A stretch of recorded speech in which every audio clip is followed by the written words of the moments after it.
Vamos continuar como estava. Eu já pintei, né? Já pintei. Agora vocês pegam o papelão e pega isso e vai cortar só o palpite. Botei. Já cortei. Muito bem. Aí, já cortei. Não é?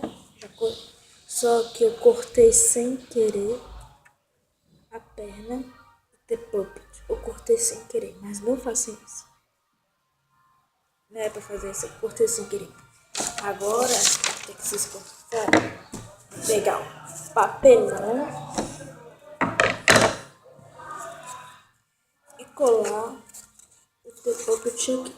Vocês vão colar o The Puppet aqui com a cola, tá?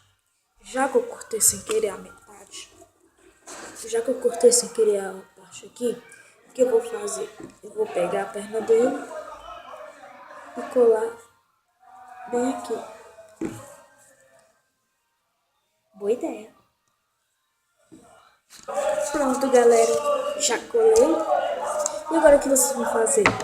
Baixo muito.